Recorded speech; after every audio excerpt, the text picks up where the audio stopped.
Artículo 20. Duración del embarazo. Época de la concepción. Época de la concepción es el lapso entre el máximo y el mínimo fijados para la duración del embarazo. Se presume, excepto prueba en contrario, que el máximo de tiempo del embarazo es de 300 días y el mínimo de 180, excluyendo el día del nacimiento. 1. Introducción. Concepción y embarazo son nociones íntimamente conectadas. El Código Civil se interesa por el plazo de la concepción, para lo cual tiene en cuenta el tiempo de duración de un embarazo. Se trata de cuestiones de índole médico que tienen incidencia directa en el derecho civil. Si bien no se sabe con exactitud cuándo se produce la concepción, como sinónimo de anidación, se recepta un determinado plazo para dar certeza. Por ello, salvo prueba en contrario, el lapso del embarazo es de un máximo de 300 días y un mínimo de 180 días. Los mismos términos que establecía la legislación civil anterior, artículo 77 cc. 2. Interpretación. Siendo el momento de la concepción clave para el reconocimiento de derechos y obligaciones en el campo del derecho civil, la legislación se interesa por determinar cuándo comienza y, a la vez, entender que desde ese momento, la concepción, se da inicio a otra situación o estado: el embarazo. El Código Civil sigue la postura adoptada por la legislación civil anterior, que establece, iuris tantum, un plazo máximo y mínimo de duración del embarazo.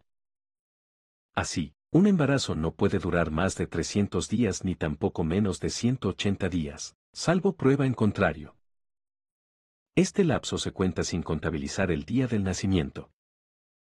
Sucede que si se pretende establecer un lapso temporal determinado, también se debe dejar en claro si se computa o no el día del nacimiento, dejándose en claro, como lo hacía el artículo 77 cc, que éste no debe tenerse en cuenta a los fines del cómputo en cuestión.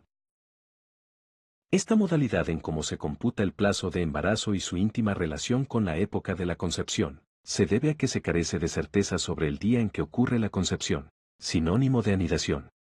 Es por ello que se toma como parámetro un dato fáctico ineludible: el día del nacimiento.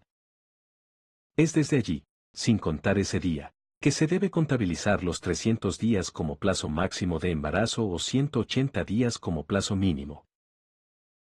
Como se trata de una normativa que no ha traído ninguna controversia, el Código Civil mantiene en esencia el derogado artículo 77 cc. Por otra parte, esta disposición no se encuentra afectada ni condicionada por el debate en torno a qué se entiende por concepción cuando se trata de personas nacidas del acto sexual o del uso de las TRHA, siendo que el plazo será el mismo, a computarse desde el nacimiento del niño y para atrás, a los fines de conocer cuál es la duración del embarazo.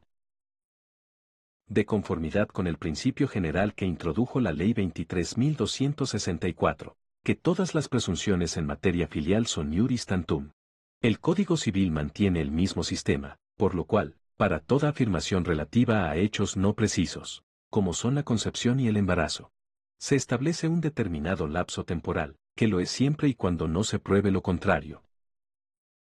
Como se mencionó al comentar el artículo 19 referido al comienzo de la existencia de la persona humana, la interacción entre concepción y embarazo es de suma importancia en el Código Civil por su refuerzo de la trascendencia de la concepción como sinónimo de anidación.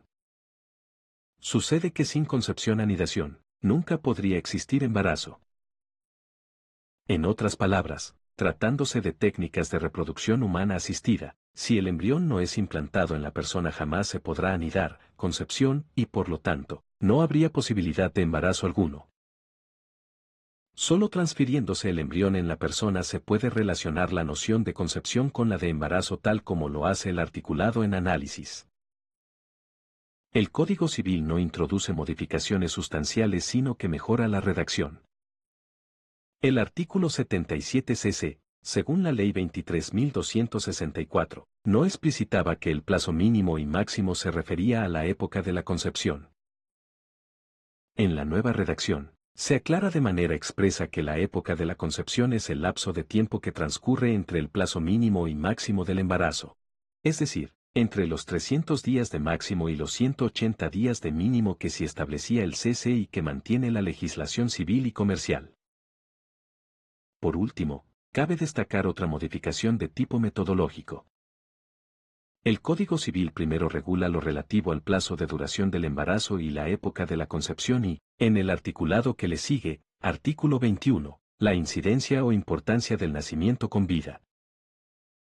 Por el contrario, en el CC era a la inversa. Se entiende que es más adecuado o correcto la modalidad que observa la nueva legislación debido al orden cronológico. Primero se debe aludir a las cuestiones referidas a la concepción y embarazo, y después al nacimiento, siendo esta la secuencia temporal que acontece en la realidad. Gracias por ver el contenido. No olvides suscribirte para más leyes.